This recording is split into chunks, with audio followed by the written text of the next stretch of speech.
FDA has just approved remdesivir for the treatment of COVID-19 patients who are hospitalized. And here to talk about this and more is Dr. Kristen Moffitt, an infectious disease physician at Boston Children's Hospital. Good to see you. Good to see you too, Emily. All right, so remdesivir, right now, it's the only approved treatment so far. How significant is this, and do we know, can it be used in adults and kids? So it is significant that remdesivir has been approved because it has been shown in relatively large clinical trials now to be associated with better outcomes for hospitalized patients in particular. And it is able to be used in both adults and children. And we have used it in children who've needed it. And that can be done either through a pediatric clinical trial or through emergency use authorization. All right, and now with the full approval for everyone. Okay, there we go. So the citywide positive rate in Boston, that's approaching 6%. Yesterday, they canceled in-person learning. We know that more communities may have to follow suit.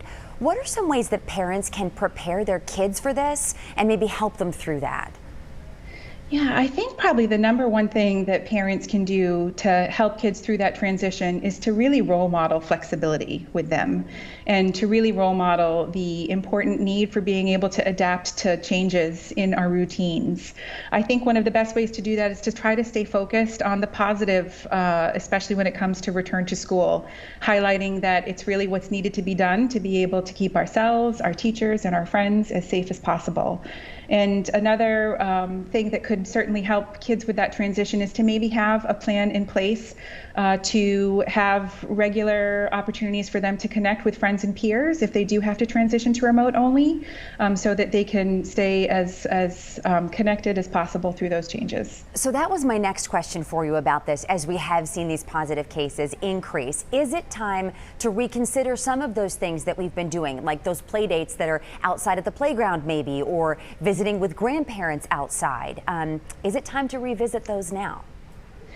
I think if we think about what is pretty consistent evidence now about what kind of events are really driving transmission, it's really indoor gatherings with people outside of your household, especially if masks and physical distancing aren't followed, and even some larger outdoor gatherings when physical distancing and masks aren't used. So I think these really small get-togethers with another single family that are outdoors, especially if the risk mitigation measures are still going to be followed, are still relatively safe.